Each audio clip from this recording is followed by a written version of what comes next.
یہ رسول اللہ کی انگلی ہے اسے چوس لو، یہ رسول اللہ کی انگلی ہے اسے چوس لو۔ 3 مرتبہ میرے نبی نے جو ہے یہ جملہ فرمایا تھا۔ ترمذی کی حدیث اور مشکات کی حدیث میں جو ہے یہ الفاظ موجود ہے۔ امام حسین رضی اللہ تعالیٰ عنہ کی ابھی ولادت باسعادت ہوئی ہے، کچھ گھنٹے یا کچھ وقت گزرے ہیں، آقا کریم صلی اللہ علیہ وسلم نے جو ہے اپنا لعاب دہن تھوک شریف بھی جو ہے امام حسین کے دہنے پاک میں ڈالا تھا، اس لیے کہ نبی جانتے ہیں کہ 3 دن کے بھوکے پیاسے رکھنے کے بعد جو ہے اس میرے بیٹے حسین کو جو ہے کربلا کی سرزمین پر میری امت کے لوگ شہید کر دیں گے۔ اس وقت حسین کو پیاس لگے گی، اس وقت حسین کو بھوک لگے گی اور پانی پہ پہرا لگا دیا جائے گا، ظلم و بربریت کا ننگا ناچ کیا جائے گا، ظلم و ستم کے پہاڑ توڑے جائیں گے۔ اس وقت حسین کو جب یہ تکلیف محسوس ہوگی تو رسول اللہ کو تکلیف محسوس ہوگی، اور رسول اللہ کو تکلیف ہوگی تو خدا کو تکلیف ہوگی۔ امام حسین کی ولادت باسعادت کے بعد جو ہے نبی آخر الزمان جناب محمد رسول اللہ صلی اللہ تعالی علیہ وسلم امام حسین کے دہنے پاک میں جو ہے اپنی شہادت کی انگلی ڈالتے ہیں اور 3 مرتبہ ارشاد فرماتے ہیں حسین انگلی کو چوس لو، حسین انگلی کو چوس لو، حسین انگلی کو چوس لو۔ یہ امام الانبیاء کی انگلی پاک ہے، یہ امام الانبیاء کی جو ہے انگلی شریف ہے، یہ نبی پاک صلی اللہ علیہ وسلم کی مقدس انگلی پاک ہے۔ اسی انگلی شریف سے جو ہے ایک مقام پر نبی پاک صلی اللہ تعالی علیہ وسلم سے صحابہ نے، حضرت جابر اور دیگر صحابہ نے عرض کی تھی یا نبی اللہ پانی کی قلت ہے، غالباً جو ہے کوئی جنگ کا موقع تھا، صلح حدیبیہ کے موقع پہ جو ہے صحابہ نے یہ عرض کیا تھا یا رسول اللہ پانی کم ہے، تو نبی نے ارشاد فرمایا چاہتے کیا ہو یا نبی اللہ پانی کا اہتمام ہو جائے تو ہم لوگ وضو کر لے اور وضو کرنے کے بعد اللہ کی عبادت کر لے، وضو کرنے کے بعد نماز ادا کر لے۔ غالباً ظہر کی نماز کا ٹائم تھا، صلح حدیبیہ کے موقع پہ میرے نبی نے ارشاد فرمایا ایک برتن لے کر کے آؤ، برتن لے کر کے آیا گیا۔ آنے کے بعد پیغمبر اسلام جناب محمد رسول اللہ صلی اللہ علیہ وسلم نے اپنے دستے مبارک کو، اپنے ہاتھ شریف کو جو ہے اس برتن میں ڈالا تھا، اور ڈالنے کا معاملہ یہ تھا کہ اللہ کی قدرت سے اور نبی پاک صلی اللہ علیہ وسلم کی شان رسالت سے جو ہے انگلیوں کے گھائیوں سے جو ہے پانی کا چشمہ جاری ہو گیا تھا۔ اسی لیے تو اعلیٰ حضرت ارشاد فرماتے ہیں انگلیاں ہے فیض پر ٹوٹے ہیں پیاسے جھوم کر، انگلیاں ہے فیض پر ٹوٹے ہیں پیاسے جھوم کر، پنجاب رحمت کی ہے ندیاں جاری واہ واہ، پنجاب رحمت کی ہے ندیاں جاری واہ واہ۔ پہلے جب میں اسے پڑھا تھا تو میں سوچتا تھا پنجاب میں کوئی ندی ہوگی، لیکن جب تفسیر کی کتاب میں پڑھا تو یہ پنجے پاک جو ہے آقا کریم صلی اللہ علیہ وسلم کے انگلی پاک کی کھائیوں سے جو پانی نکلا ہے اس کو اعلیٰ حضرت ارشاد فرماتے ہیں کہ انگلیاں ہے فیض پر ٹوٹے ہیں پیاسے جھوم کر، پنجاب رحمت کی ہے ندیاں جاری واہ واہ۔ آقا کریم صلی اللہ علیہ وسلم نے اپنی انگلی کی کھائیوں سے جو ہے جب پانی نکالا تھا تو مورخین بیان فرماتے ہیں 1-2 صحابہ نہیں بلکہ 1,20,000 صحابہ سیلاب ہو گئے، 1,20,000 صحابہ نے پانی پیا۔ نبی نے حکم دیا جانور کے لیے بھی اہتمام فرما لو، سامان سفر کے لیے بھی اہتمام فرما لو۔ وہ نبوت والی انگلی حسین کے دہنے پاک میں نبی ڈال رہے اور بول رہے ہیں حسین انگلی کو چوس لو۔ امام حسین نبوت والی انگلی کو چوستے، اس لیے کہ اللہ کے نبی جناب محمد رسول اللہ صلی اللہ علیہ وسلم کو معلوم ہے جب کربلا کی سرزمین پر 7 محرم الحرام سے نہر فرات کے اوپر جو ہے یزیدی پہرا لگا دیا جائے گا، ایک ایک پانی کے قطرے جو ہے حسین کے خیمہ میں جانے سے روک لیا جائے گا۔ یہ یزیدیوں کا وہم و گمان ہے، یہ یزیدیوں کی سوچ ہے، یہ ظالموں کی سوچ ہے، یہ جابروں کی سوچ ہے، یہ فاسقوں کی سوچ ہے، یہ منافقوں کی سوچ ہے، یہ جو مظلوم اور گندے لوگوں کی سوچ ہے۔ ورنہ حسین چاہتے کہ وہ صبر کا مقام تھا، ورنہ حسین تھے وہ صبر کا مقام تھا، ورنہ حسین تھے انگلی زمین پہ رکھ دے چشمہ اول کر۔ حسین چاہتے تو نہر فرات کیا آب کوثر کا دریا کربلا میں جاری ہو جاتا، لیکن نبی نے دعا فرمائی اللہم آت الحسین صبر و اجرا، اے اللہ میرے حسین کو صبر عطا فرمانا، میرے حسین کو اجر عطا فرمانا۔ انگلی اسی لیے چشا رہے ہیں اور دہنے پاک میں لعاب دہن اس لیے ڈال رہے ہیں کہ جب کربلا کی سرزمین پر پانی کا جوش و چشمہ دے کر کے جو ہے امام حسین کا امتحان لیا جائے گا، علی اکبر کا امتحان لیا جائے گا، علی اصغر کا امتحان لیا جائے گا، خاندان نبوت کے گھر والوں کا امتحان لیا جائے گا، تو پانی کا جوش و چشمہ دیکھ کر جو ہے پائیں گے لگش میں جو ہے کوئی فرق نہ آئے، متزلزل نہ ہونے پائے اور ثابت قدم رہے۔ اسی لیے نبی جو ہے نبوت والی انگلی کو جو ہے امام حسین کے دہنے پاک میں ڈال لیں۔ یہ امام حسین رضی اللہ تعالی عنہ کی شان ہے ولادت باسعادت کے وقت۔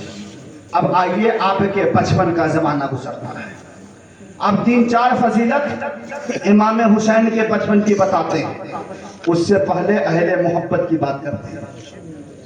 حسین سے محبت کرنا رسول سے محبت کرنا ہے، حسین سے محبت کرنا اللہ سے محبت کرنا ہے۔ آپ کہو گے اس پہ کوئی آپ کے پاس دلیل ہے، کوئی ثبوت ہے؟ تو قرآن بھی ثبوت میں ہے، حدیث بھی ثبوت میں ہے۔ آئیے پہلے قرآن کی جو آیت کریمہ ہم نے پڑھی، قُلْ لَا أَسْأَلُكُمْ عَلَيْهِ أَجْرًا إِلَّا الْمَوَدَّةَ فِي الْقُرْبَى۔ اے محبوب آپ فرما دیجئے، اے لوگو ہم نے جو تمہیں دیا اس کی کوئی قیمت طلب نہیں کرتے مگر قرابت کی محبت۔ تم ہمارے اہل بیت سے محبت کرو، امام حسن سے محبت کرو، امام حسین سے محبت کرو، علی و فاطمہ سے محبت کرو۔ اب ترمذی کی حدیثیں کھول لو، حدیث ترمذی شریف کی جلد 2 صفحہ نمبر 441، 442، 444 اور 554 اور 578 کی حدیث پاک ہم آپ کے سامنے پیش کرنے کی کوشش کرتے ہیں کہ اہل بیت اطہار سے محبت کرنے کا اللہ کی بارگاہ سے کیا انعام ملتا ہے۔ نبی ارشاد فرماتے ہیں من مات علی حب آل محمد صلی اللہ علیہ وسلم مات مومنا، من مات علی آل حب محمد صلی اللہ علیہ وسلم مات شہیدہ۔ اس کا ترجمہ یہ ہوتا ہے جو اہل بیت و اطہار سے محبت کی اور اہل بیت و اطہار کی محبت میں مرا وہ مومن مرا۔ من مات علی آل حب محمد ماتا شہیدہ، اور جو اہل بیت کی محبت میں دنیا سے فوت شدہ ہوا گویا کہ وہ شہادت کا درجہ پایا۔ پھر نبی آگے ارشاد فرماتے ہیں حسین منی وانا من الحسین احب اللہ من احب حسینہ۔ حسین مجھ سے ہے، میں حسین سے۔ نبی ارشاد فرماتے ہیں حسین مجھ سے ہے، میں حسین سے ہوں، اور اللہ اس سے محبت کرتا ہے جو حسین سے محبت کرتا ہے۔ یہ حدیث پاک مشکاۃ شریف کی ہے۔ حسین منی وانا من الحسین احب اللہ من احب حسینہ۔ حسین مجھ سے ہے، میں حسین سے ہوں، اور اللہ اس سے محبت کرتا ہے جو حسین سے محبت کرتا ہے۔ پھر ترمذی کی حدیث پاک الحسن والحسین وما رہانی فی الدنیا۔ حسن و حسین میرے دنیاوی پھول ہیں، اسی لیے استاد زمن علامہ حسن رحمت اللہ علیہ نے نشاندہی فرمائی ہے، اور اعلیٰ حضرت عظیم البرکت نے بھی نشاندہی فرمائی ہے، سرتاب قدم ہے تن سلطان زمن پھول، سرتاب قدم ہے تن سلطان زمن پھول، لب پھول دہن پھول بدن پھول زغن پھول، لب پھول دہن پھول دہن پھول زغن پھول۔ اور کیا بات رضا اس چمستان کرم کی، کیا بات رضا اس چمستان کرم کی، زہرا ہے کلی جس میں حسن اور حسین، زہرا ہے کلی جس میں حسن اور حسین پھول۔ آگے نبی ارشاد فرماتے ہیں الحسن والحسین سیدہ شباب اہل جنہ۔ حسن و حسین جنتی جوانوں کے سردار ہے۔ اب آگے ہم آپ کو بتا دینا چاہتے ہیں امام حسین رضی اللہ تعالیٰ عنہ، امام حسن رضی اللہ تعالیٰ عنہ کے بچپن کا زمانہ ہے۔ حضرت اسامہ بن زید رضی اللہ تعالیٰ عنہ جو ہے تشریف لے کر کے آتے ہیں، کیا دیکھتے ہیں کہ آقا کریم صلی اللہ علیہ وسلم جو ہے کملی شریف اوڑے ہوئے ہیں، کالی کملی اوڑے ہوئے ہیں، اور اس کے اندر کوئی چیز جو ہے چھپی نظر آ رہی ہے۔ حضرت اسامہ بن زید کا بیان ہے کہ ہم نے آقا کریم جناب محمد رسول اللہ صلی اللہ علیہ وسلم سے دریافت کیا، اے اللہ کے نبی صلی اللہ علیہ وسلم، نبوت والی کملی میں کون سی چیز چھپی ہوئی ہے؟ نبی نے اپنے کملی شریف کو اوپر اٹھایا تو کیا دیکھتے ہیں کہ حضرت آقا حسن موجود ہے، آقا حسین موجود ہے۔ تھوڑی دیر کے بعد جو ہے امام حسین رضی اللہ تعالی عنہ جو ہے آقا کریم جناب محمد رسول اللہ صلی اللہ علیہ وسلم کے گود شریف میں آ کر کے بیٹھ جاتے ہیں۔ جب آقا حسین بیٹھتے ہیں تو آقا حسن بھی آ کر کے بیٹھ جاتے ہیں، نانا جان سے محبت فرمانے لگتے ہیں، نانا جان سے پیار کرنے لگتے ہیں، نانا جان سے میٹھی میٹھی باتیں کرنے لگتے ہیں۔ اتنے میں ایک صحابہ ہم آپ کو یہ بتا دینا چاہتے ہیں کہ امام حسین کے غلام ہم انسان ہی نہیں ہے، بلکہ امام حسین کے غلام جانور بھی ہے، امام حسین کے غلام اللہ کی اور مخلوقات ہے۔ اس واقعے سے آپ کو بات بھی سمجھ میں آ جائے گی۔ آقا حسن نبی کی گود میں بیٹھے ہوئے ہیں، آقا حسین نبی کی گود میں بیٹھے ہوئے ہیں۔ نبی کتنی محبت حسین سے فرما رہے ہیں، نبی کتنی محبت حسن سے فرما رہے ہیں۔ جب امام حسن و حسین نبی کی نبوت والی گود میں ہے، اس وقت کا منظر ہی بڑا عجیب منظر ہوتا ہے۔ اس پر اللہ کے فرشتے بھی جو ہے رش کرتے ہیں اور اللہ کی بارگاہ میں کہتے ہیں، دیکھیے آقا حسن آقا حسین سے نبی کو کتنی محبت ہے، اور نبی پاک صلی اللہ علیہ وسلم کے نواسے کو جو ہے اپنے نانا سے کتنی محبت ہے۔ نواسا ہو تو ایسا، نانا ہو تو ایسا۔ کسی شعرا نے کیا خوب کہا ہے، ایک آمنہ کا لال ہے، ایک فاطمہ کا لال ہے، ایک آمنہ کا لال ہے، ایک فاطمہ کا لال ہے۔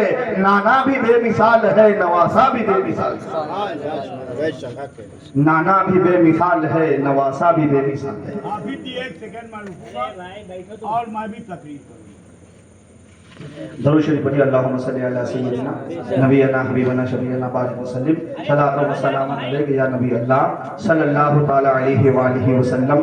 حضرت امام حسن حضرت امام حسین رضی اللہ تعالی عنہ کی بڑی شان ہے۔ جب دونوں نواسے آقا کریم صلی اللہ تعالی علیہ وسلم کی گود میں بیٹھے ہوئے ہیں، اللہ کے نبی صلی اللہ علیہ وسلم مچل رہے ہیں، امام حسن مچل رہے ہیں، امام حسین مچل رہے ہیں، اور نانا اور نواسے کے درمیان جو ہے جب محبت بھری بات ہوتی ہے، اتنے میں ایک صحابہ جو ہے ایک ہرنی کے بچے کو لے کر کے آتے ہیں، اور آنے کے بعد جو ہے اللہ کے نبی کی بارگاہ میں جو ہے بطوفہ نذرانہ جو ہے وہ ہرنی کے بچے کو پیش کر دیتے ہیں۔ نبی پاک صلی اللہ علیہ وسلم جو ہے اس ہرنی کے بچے کو قبول فرما لیتے ہیں، اور قبول فرمانے کے بعد ارشاد فرماتے ہیں، اے حسین اس بچے کو لے لو۔ امام حسین رضی اللہ تعالیٰ عنہ جو ہے اس بچے کو لیتے ہیں۔ ہرنی کا بچہ جو ہے بڑا پیارا بچہ ہوتا ہے، بڑا خوبصورت بچہ ہوتا ہے، اور آقا کریم صلی اللہ علیہ وسلم کے نواسے بھی بے مثال ہیں، بڑے خوبصورت نواسے ہیں، بڑے پیارے نواسے ہیں، بڑے اچھے نواسے ہیں،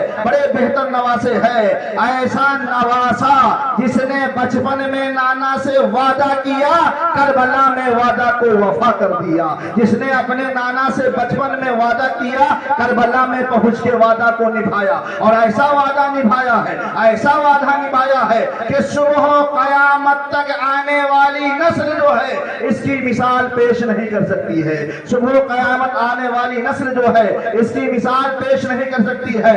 بہرکیف ہرنی کے ایک بچے کو جو ہے امام حسین کو دے دیتے ہیں، امام حسین اسے اپنی گود میں لے لیتے ہیں، امام حسین اس سے کھیلتے ہیں، امام حسین اس سے جو ہے دل بہلاتے ہیں۔ آقا حسن جو ہے کہتے ہیں، بھائی ہم کو دے دو۔ کہا ہم سے کیوں مانگتے ہو، نانا جان سے مانگ لو، نانا جان تمہیں بھی دے دیں گے۔ آقا کریم صلی اللہ علیہ وسلم سے جو ہے اب آقا حسن طلب کر رہے ہیں، اے نانا جان بھائی کو جو ہے آپ نے ہرنی کا بچہ دیا ہے، ہمیں بھی ہرنی کا بچہ چاہیے۔ اب دیکھیے اتنا معاملہ ہوتا ہے، حضرت امام حسین کھیل رہے ہیں، حضرت امام حسن رو رہے ہیں، لیکن کسی کی جدائی کو جو ہے رب برداشت نہیں فرمائے گا۔ اللہ تبارک و تعالیٰ نے ہرنی کو حکم دیا، اے ہرنی تمہارے پاس دو بچے ہیں، ایک بچے تو صحابہ نے نبی کی بارگاہ میں پیش کر دیا ہے جس سے نواسائے رسول کھیل رہے ہیں، لیکن ایک نواسائے رسول کو جو ہے کچھ تکلیف محسوس ہو رہی ہے. ہرنی اپنے دوسرے بچے کو لے کر کے اللہ کے نبی صلی اللہ علیہ وسلم کی بارگاہ میں حاضر ہو جاتی ہے اور ادب سے بیٹھ کر کے گردن جھکاتی ہے اور ہرنی جانور با زبان حال عرض کرتی ہے یا نبی اللہ ہمارے اس بچے کو بھی قبول فرما لے. سبحان اللہ سبحان اللہ. اس بچے کو بھی آپ قبول فرما لے. یہ جو پہلے والا بچہ ہے یہ بھی میرا ہی بچہ ہے. صحابہ نے لے کر کے آئے ہیں اور یہ بچہ بھی میرا ہی بچہ ہے. ہم اپنی بچے کی جدائی تو برداشت کر سکتے ہیں لیکن امام حسن کا رونا برداشت نہیں کر سکتے ہیں. امام حسن کو تکلیف دینا برداشت نہیں کر سکتے ہیں. تو اس واقعات سے اس نصیحت سے یہ بات سمجھ میں آئی